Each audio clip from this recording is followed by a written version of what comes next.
거룩하신 주님의 이름으로 여러분께 이 말씀을 드립니다. 제목에 보여드린 방심이란 단어로부터 좀 시작해 보겠습니다.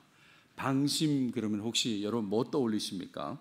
혹시 방송통신심의위원회를 떠올리실지도 모르겠습니다. 요즘 한창 방심위원 그래서 방송통신심의위원회 떠올리신 분도 계실 거고, 또 소학에 관심이 많으신 분들은 이 이등병 삼각형에 나오는 방심을 생각하실지도 모르겠습니다. 그 이등병 삼각형 내각의 이등분한 선, 그리고 두 외곽의 이등분한 선이 만나는 지점이 같다. 그게 방심이지 않습니까? 근데 이거 말고요, 제가 한문으로 보여드린 대로 마음을 놓는 뜻으로 좀 주목하시면 좋겠습니다. 마음을 다잡지 않고 풀어놓아 버린 그것을 방심이라고 하는데, 오늘 좀 이 얘기를 하려고 합니다. 여러분 살면서 방심한 적이 있었습니까? 많이 있겠죠. 방심한 적이 언제 방심하셨습니까? 학창 시절에 방학이라는 게 있잖아요. 이게 공부하는 걸 놓는다는 거지 않습니까? 배우는 걸 놓는다라는 기간인데, 돌이켜보면 제대로 방심하며 방학할 수는 없었던 것 같아요. 그러니까 마음을 놓고 공부하는 걸 놓고 그렇게 보내지는 못했던 것이 아닌가. 제대로 진짜 방심하라고 했는데 방심하지는 못했던 거 아닌가, 그런 생각도 드는데, 그런데 여러분, 방심하는 모습은 사실 좋지 않는 상황으로 연결될 가능성이 높죠. 그렇죠? 방심하는 모습은 대개는 좋지 않는 모습으로 연결될 가능성이 높습니다. 시험의 상황에서 방심하는 걸 생각해 보세요. 또 재정 지출에서 방심하면 지출이 커지지 않습니까? 또 운전하신 분은 아실 거예요. 방심하면 단속 카메라에 걸리지 않습니까? 또 방심해서 안전사고가 일어날 수도 있고, 또 스포츠 경기에서 방심해서 승패가 갈릴 수도 있지 않습니까? 좀 더 거창하게 방심해서 국가 안보가 위협될 수도 있다, 이런 말입니다. 시험 한번 생각해 보세요. 학생이 답안지를 쓰는데 방심해서 한 칸씩 밀렸으면 어떻게 될까요? 큰일이 되죠, 큰일. 그러니까 방심하면 안 된다는 거, 방심하면 좋지 않은 결과로 이어진다는 건 잘 알고 계실 것입니다.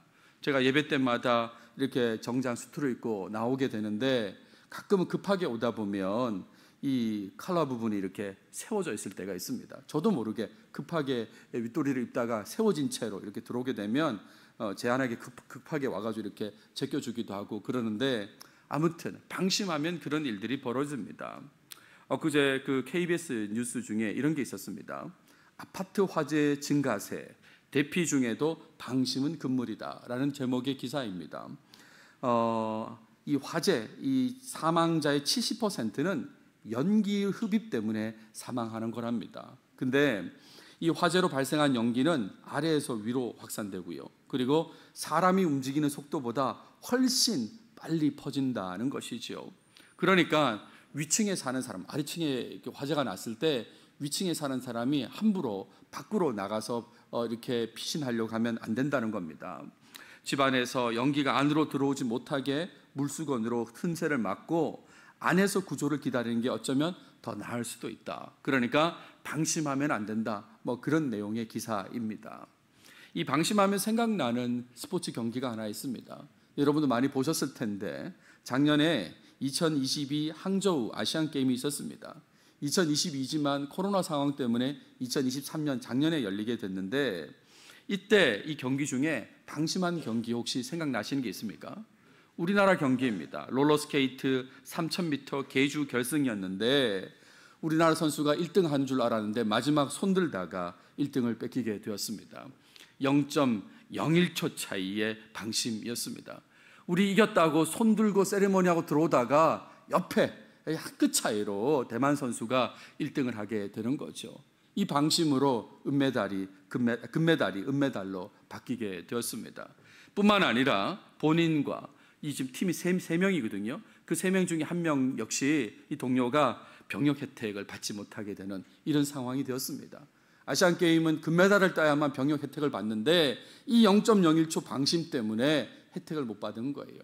이 선수가 죄송하다라고 그렇게 했지만, 사실 이 선수 개인에게도 굉장히 안타까운 일이죠. 왜냐하면 다른 경기에서 남자 스프린트 1000m 경기에서 0.002초 차이로 은메달을 땄었거든요. 그러니까 0.002초만 좀 극복했으면 군 면제 혜택을 받을 텐데 못 받고, 이제는 여기서 받는다 하고 이렇게 손들다가도 못 받고, 그렇게 됐지 않습니까? 이게 다 방심 때문에 벌어진 일이다, 이런 말입니다.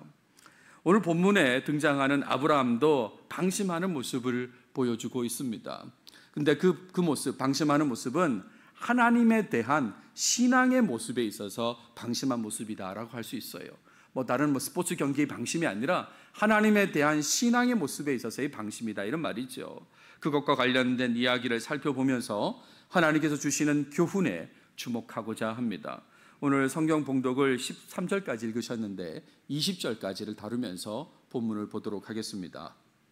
본문을 보시면 오늘 본문은 아브라함이 실수하는 내용이다 라고 그렇게 단정적으로 말할 수 있는 내용이에요. 앞서 우리가 살펴본 내용, 9절까지 내용, 지난 시간에 살펴봤지 않습니까? 거기서 보여준 좋은 모습이 있었어요. 하나님의 음성을 듣고 순종하고 또 가는 곳마다 예배에 힘쓰는 모습이 있었는데, 이런 모습을 오늘 본문에서는 전혀 찾아볼 수가 없습니다. 너무나 급격히 변한 모습, 그 모습을 좀 아브라함 속에서 발견하게 된다, 이런 말이에요. 일단 20절을 보세요. 아브라함이 이동하는 내용입니다. 사실은 이미 가나안 땅의 남쪽으로 지금 아브라함은 이동한 상태입니다. 9절을 보세요. 점점 남방으로 옮겨갔더라 라고 하는 그 내용이 나오죠.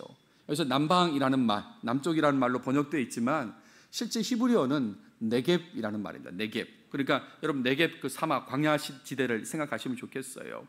지난 시간에 보여드렸던 지도인데 제가 지난 시간에 실수를 했습니다. 우르를 얘기하면서 유프라테스 강 상류라고 그랬는데 여기가 하류입니다. 하류이고, 그리고요 하란이 상류이죠. 이렇게 이제 이동했습니다. 고향 땅을 떠나서 하란으로 이동했다가 하나님의 음성을 듣고 가나안 땅으로 왔다 그랬지 않습니까? 그래서 세겜 땅, 모래 상수리 나무 쪽에 와서 하나님께 이제 예배를 드리고 하는 그런 장면의 얘기가 있었는데, 지금 나오는 그 아래쪽 네겝 지역은 이쪽 지역이죠. 그러니까 여기까지 내려갔다는 거 아닙니까? 여기까지. 근데 거기가 내려갔을 때 그 땅에 기근이 들었으므로 아브라함이 애굽에 거류하려고 그리로 내려갔으니 이는 그 땅에 기근이 심하였다 그랬습니다. 그냥 기근이 아니라 심한 기근이 와서 그래서 이집트로 내려갔다는 얘기가 바로 이 10절의 내용이다, 이런 말입니다. 다시 지도를 보여드리면 왼쪽에 아래쪽이 이집트이지 않습니까? 지금 지도에 다 표현되지 않아서 그렇지 이집트는 굉장히 큰 나라입니다.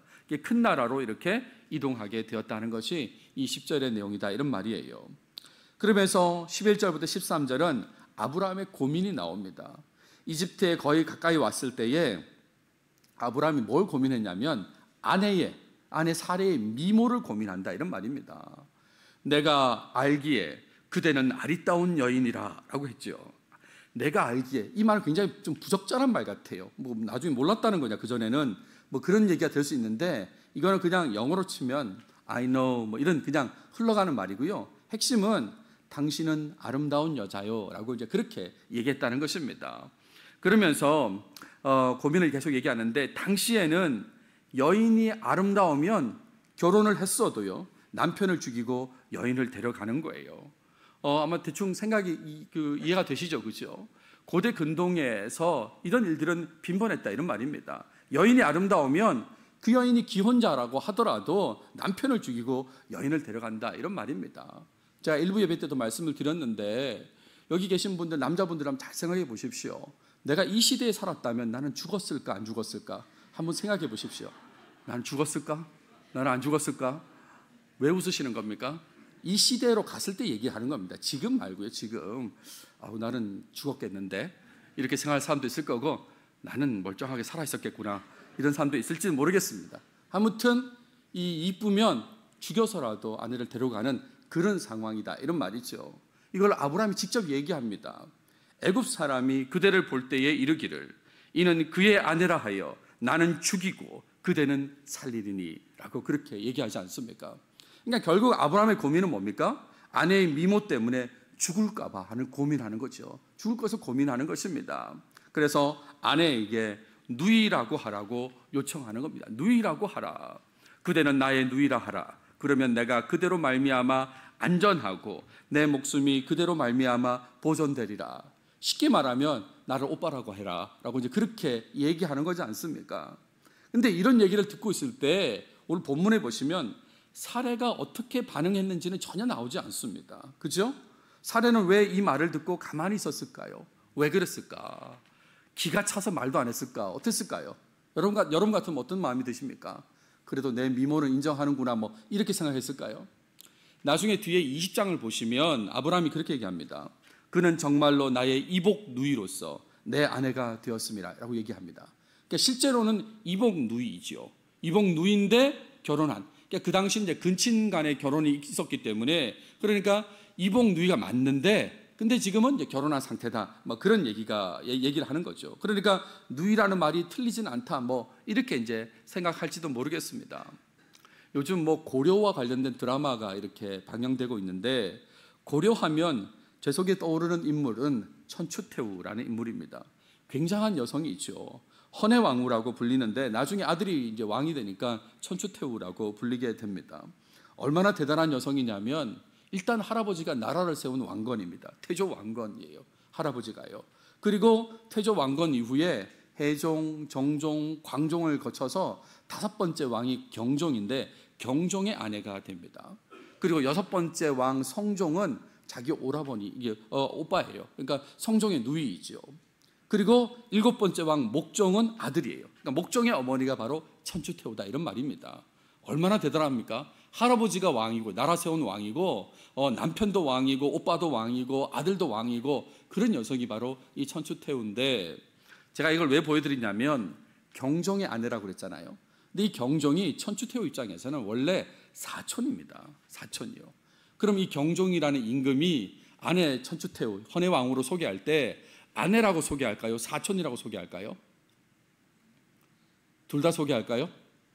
아내라고 소개해야 되죠. 그렇죠. 사촌 관계이지만 그러나 이미 혼인 관계에 이제 맺었기 때문에 그러니까 혼인 관계 중심으로 소개를 해야 되는 거죠. 내 아내라고 소개해야 되지 아내를 빼고 사촌이라고 뭐 틀린 말은 아닙니다라고 하는 건 곤란하다 이런 말이에요. 지금 경종 입장에서 성종을 보세요. 성종은 역시 이 그 천추태후하고 남매간이기 때문에 경종의 사촌이죠. 또 아내의 오빠니까 처남이죠. 근데 이 성종이 경종의 누이, 그러니까 천추태후의 시누이하고도 결혼을 하거든요. 그러면 어떻게 됩니까? 이 경종 입장에서 성종은 사촌이기도 하고 처남이기도 하고 매제이기도 하고 그렇거든요. 이게 근친혼의 이 폐단인데 아무튼 그럼에도 불구하고 내 사촌입니다라고 소개하기보다는 혼인관계 중심으로 처남입니다. 또는 매제입니다라고 그렇게 소개하는 것이 맞지 않습니까? 그러니까 다시 본문으로 돌아오면 이복 누이라고 맞다고 라고 하기보다는 그대는 나의 누이라 하라 라기보다는요 이렇게 말하지 않았어야 되는 거죠. 아내라고 했어야 되는 것입니다. 아내라고. 14절 보세요. 사례가 바로에게 가게 됩니다. 사례의 미모를 본 이집트의 고관들이 칭찬하고 바로의 궁으로 안내했다라고 했습니다. 사람들이 그리고 고관들까지 칭찬했다는 거예요. 저는 진짜 궁금합니다. 사례가 어떻게 생겼는지 한번 보고 싶습니다. 요즘의 미의 기준과 그 당시의 미의 기준은 다르긴 하겠지만 확실한 건 이집트에서도 먹혔다는 거 아닙니까? 그리고 이집트의 고관들도 보고 놀래가지고 왕에게로 갑시다 할 정도의 미모다 이런 말입니다. 지금 제가 무슨 말씀 드린지 아시겠죠? 정말 대단하다, 경국지색 뭐 이런 표현을 쓰는 그런 미모다 이런 말이죠.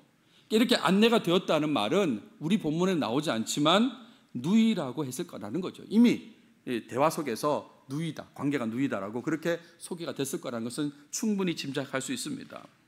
바로가 아브라함을 후하게 대접했습니다.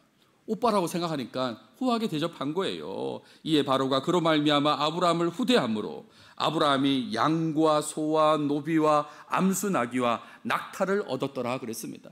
정말 과한 선물을 이렇게 아브라함이 얻게 된 것 같아요. 그랬는데 이 상황을 하나님께서 도저히 두고 볼 수가 없었던 것 같습니다. 17절에 하나님께서 개입하십니다. 바로와 그의 집안에 재앙을 내리셨다 그랬어요.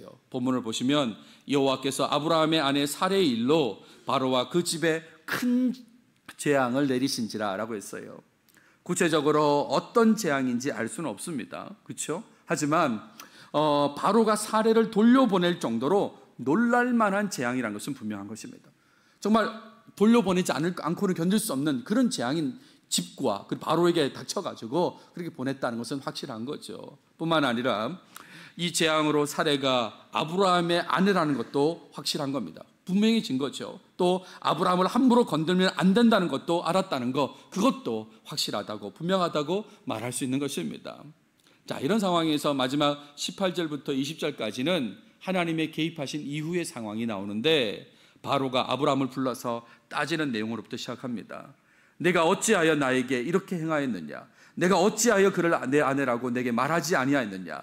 내가 어찌 그를 누이라 하여 내가 그를 데려다가 아내를 삼게 하였느냐? 어찌 3콤보로 3콤보로 지금 계속 가는 거죠. 어찌하여 어찌. 핵심은 이거죠. 어찌 누이라고 했느냐? 왜 누이라고 했어? 라고 말하는 것입니다. 그러면서 바로가 아브라함을 보냅니다. 보내는데 내 아내가 여기 있으니 이제 데려가라 그랬어요. 데려가라. 그러면서 바로가 그 사람들에게 그의 일을 명하매 그들이 그와 함께 그의 아내와 그의 모든 소유를 보내었다라고 했습니다. 그냥 보낸 게 아니라 준 선물까지도 그냥 다 가지고 가라고, 이집트 나가라고 지금 그렇게 했다, 이런 말이죠. 그의 모든 소유를 보내었다. 혹시 여러분 이걸 보면서 뜻밖의 개이득이다, 혹시 이렇게 생각하실지 모르겠지만 여러분 그렇게 본문을 보시면 안 되는 거죠. 오늘 내용을 보면서 아브라함이 얻은 이익에 주목하시면 곤란합니다. 지금 아브라함이 잠깐 누이라고 했다가 이렇게 큰 재산을 얻었다, 재산 증식이 됐다, 지금 그 얘기하는 본문이 아니지 않습니까? 분명히 말하고자 하는 것, 본문이 말하고자 하는 것은 아브라함이 방심해서 실수했다는 것입니다. 실수했다는 그 얘기를 하는 게 지금 오늘 본문의 내용이다, 이런 말이죠. 생각지 못한 기근이라는 환경 앞에서 하나님을 생각하지 않는 모습을 보였다, 이런 말입니다. 그 모습의 결과로 아내를 바로에게 빼앗길 뻔했다, 지금 그 얘기를 하고 있다, 이런 얘기죠. 아브라함은 어려움 앞에서 하나님의 음성을 들으려고 하지 않았습니다.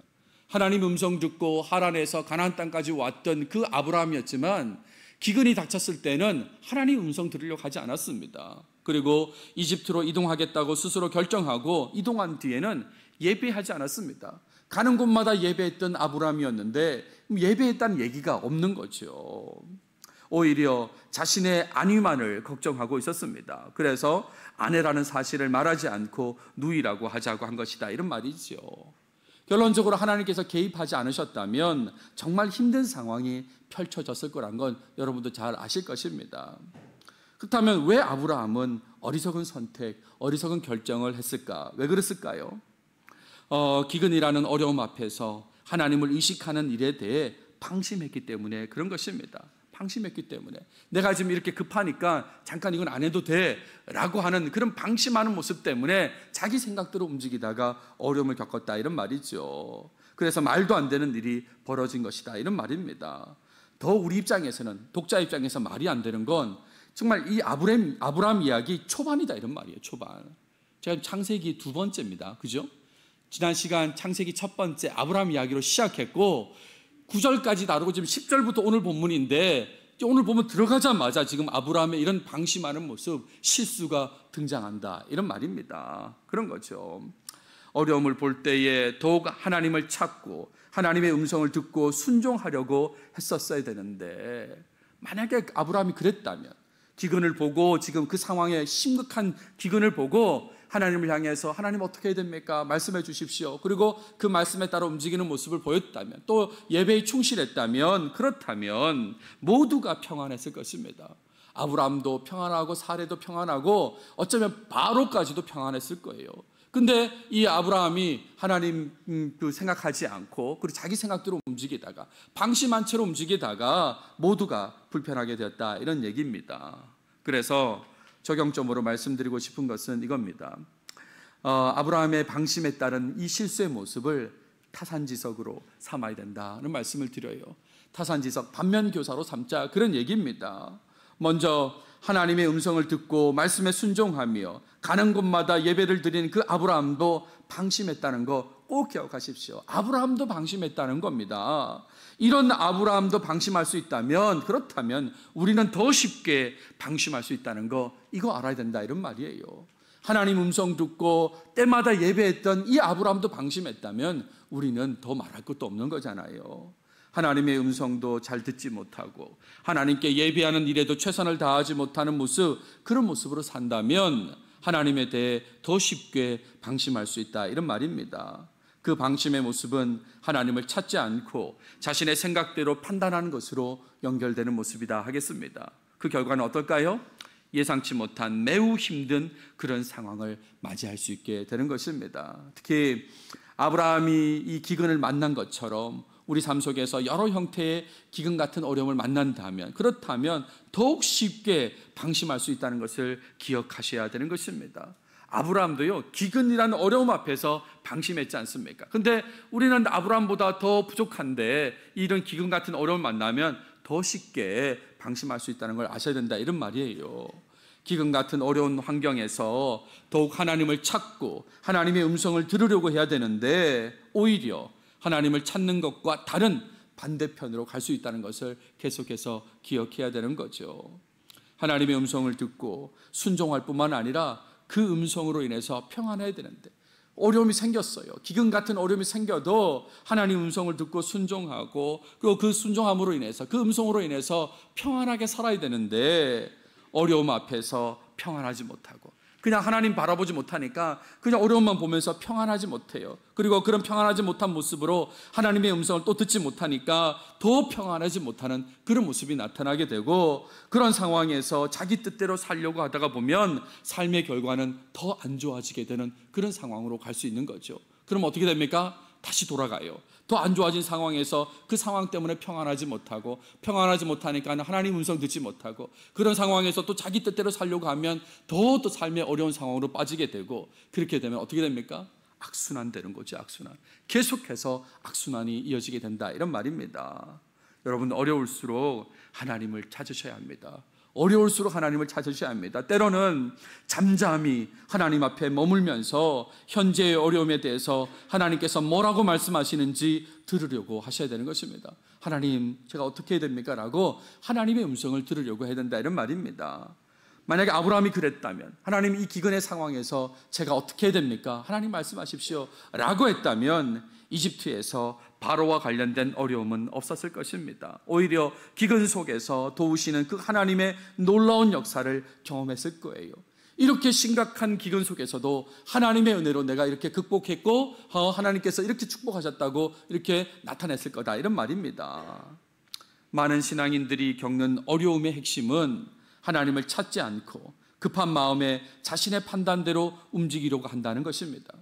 많은 신앙인들의 어려움이 이겁니다. 그냥 어려움이 있다는 게 아니라 하나님을 찾지 않는다는 것이고요. 급한 마음에 자기 판단대로 어떻게 해보려고 하다가 더 어려움을 겪는 것이 이 핵심이다, 이런 말입니다. 급할수록, 힘들수록 더욱 하나님을 찾고 하나님을 예배하면서 은혜를 구하시길 바랍니다. 정말 급할수록 그렇게 하시길 바랍니다. 만약 하나님께서 개입하지 않으셨다면 아브라함은 어쩌면 믿음의 조상이 아닐 수 있습니다. 그 상황에서 사레가 바로의 아내가 되고 나중에 아브라함의 아내였다는 게 들통나면서 막 여러 가지 어려운 상황이 이게 또 펼쳐질 수도 있지 않겠습니까? 그러니까 하나님이 개입하지 않았으면 정말 어려운 상황이 되는 그 순간까지 간 게 아브라함의 모습이다, 이런 말입니다. 근데 이걸 보면서 그냥 하나님의 긴급한 개입을 기대하며 사신다, 이건 좀 곤란하죠. 하나님께서 아브라함에게 긴급하게 개입하신 것처럼 나의 삶에도 긴급하게 개입하실 거야 라고 기대하기보다, 그러실 수 있습니다만 그거 기대하기보다는 어려움이 닥칠 때마다 먼저 하나님을 찾고 하나님의 도우심을 힘입고 살아가는 여러분들이 되시길 바랍니다. 이게 먼저입니다. 하나님, 내가 어떻게 해야 됩니까? 하면서 하나님을 찾고 하나님의 인도하심을 받으려고 하는 게 먼저다, 이런 말이죠. 그래서 더욱 하나님의 음성에 민감하고 하나님을 높이고 예배하시는 여러분의 삶이었으면 좋겠습니다. 제가 최근에 시편 말씀으로 이렇게 새벽 예배 때 설교를 하는데 어제는 시편 100편을 설교했습니다. 이 시편 100편은 많이 알려진 시편인데 4절에 이런 내용이 나와요. 감사함으로 그의 문에 들어가며 찬송함으로 그의 궁정에 들어가서 그에게 감사하며 그의 이름을 송축할지어다 라고 있습니다. 무슨 말입니까? 너무 은혜가 감사해서 성전 문에 들어가면서 막 감사를 표현하는 거예요. 그리고 들어와서는 찬송함으로 송축한다, 이런 말입니다. 어려울수록 더 하나님을 찾고 하나님의 은혜를 경험하게 되면 아마 예배당 문을 들어오면서부터 감사가 넘쳐나고 앉아서 찬송하면서 하나님을 높이려고 그렇게 할 것입니다. 여러분 삶에 이런 모습이 나타났으면 좋겠습니다. 이 부분에 대해서 여전히 느슨하게 생각하신다면, 목사는 방심하지 말라고 설교하지만 뭐 그럴 수도 있지 뭐 하면서 느슨하게 생각한다면, 즉 방심하신다면, 계속 방심하신다면 기근 같은 어려움 앞에서 하나님을 먼저 찾지 않는 모습을 보이게 될 것입니다. 방심하는 사람이 어떻게 하나님을 찾겠습니까? 하나님을 먼저 찾지 않게 돼요. 그리고 그런 삶의 모습은 하나님을 찬송하며 예배하는 것과 거리가 먼 삶이 될 것입니다. 자기 생각으로 살다가 어려움 속에 있으면서 더 예배하지 못하는 그런 삶으로 가게 된다, 이런 말이지요. 혹시나 하나님께서 개입하셔서 회복시켜 주신다고 해도 그때까지 힘든 시간을 보내야 하는 것입니다. 그렇잖아요. 아브라함의 삶을 회복시켜 주셔서 다시 이집트에서 나오게 하셨지만 그간에 이 아브라함이 가진 그 마음고생 부터 시작해서 사례도 고생했을 거고요. 바로도 힘들었지 않습니까? 여러 사람들이 다 힘들고 어려운 상황을 겪은 다음에 그 다음에 회복되지 않습니까? 그러니까 이런 상황이 오기 전에 먼저 하나님을 찾으셔야 되는 것입니다. 사도 바울도 고린도 교회 교인들에게 말했습니다. 너무나 유명한 구절이죠. 이렇게 말했습니다. 그런즉 선줄로 생각하는 자는 넘어질까 조심하라 그랬습니다. 선줄로 생각한 자는 넘어질까 조심하라. 몇 번 하나님의 음성 들었다고, 몇 번 예배 좀 잘 드렸다고 선줄로 생각하지 말라, 이런 말입니다. 넘어질까 조심하라고. 늘 방심하지 말라는 거예요. 특히나 어려움이 생길 때는 더더군다나 더 방심하지 말라, 그런 얘기인 것입니다. 여러분 잘 알고 계신 텐데 대부분요, 저는 참 멀미를 잘하는 사람입니다. 어떻게 그렇게 멀미를 잘하는지 몰라요. 근데 정말 놀라운 건 비행기는 멀미하지 않습니다. 그래서 제가 유학 생활을 할 수 있었던 것 같다는 생각이 드는데, 아무튼 멀미를 잘합니다. 그래서 아예 배는 가능하면 타지 않으려고 애를 쓰고요. 차나 버스를 이렇게 타게 되면 이 멀미를 하지 않기 위해서 계속 고민을 하고, 그리고 그렇게 하지 않는 방법을 찾아서 이렇게 타거든요. 방심하지 않으려고 이렇게 애를 씁니다. 근데 한참 전에 우리 목양교회에서 있었던 말씀을 드리면 5년 전이네요, 벌써요. 제가 에베네셀 분들하고 남한산성 간 적이 있습니다. 이렇게 수호장대 이렇게 가기도 하고 그랬었는데, 근데 이때 제가 교회 버스 뒤쪽에 탔었는데 괜찮겠지 하고 타고 갔었거든요. 근데 좋지 않았어요. 가는 길이 이렇게 꼬불꼬불하지 않습니까? 근데 그래도 내리고 즐거운 마음이 생기고 밥도 먹고 올라가니까 조금 나아졌어요. 근데 내려올 때 또 조심해야 되잖아요. 조심해야 되는데, 근데 그냥 또 뒷자리에 타고 이렇게 내려왔는데, 제가 교회에 왔는데 어떻게 됐냐면 완전 사람이 페인이 된 거예요. 진짜 흑빛이 된 이 상황. 진짜 그 남한산성에서 거리가 얼마 안 되잖아요. 몇 시간 차를 탄 게 아닌데 완전 힘든 상황이 됐어요. 여러분, 제가 멀미하는 게 즐거우신가 봐요. 아무튼 제가 지금 무슨 말씀 드립니까? 방심하면 어려움이 발생한다, 그 말씀을 드리는 거예요. 말씀을 마무리하겠습니다. 여러분, 신앙인으로서 하나님을 찾고 하나님의 도우심을 구하는 일, 그 일에 절대로 방심하지 않으시길 바랍니다.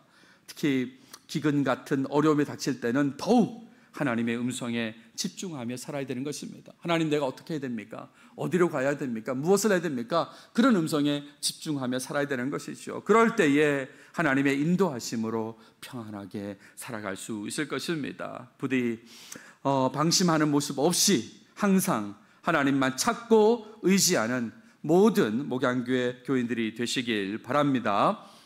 기도하겠습니다. 하나님, 감사합니다.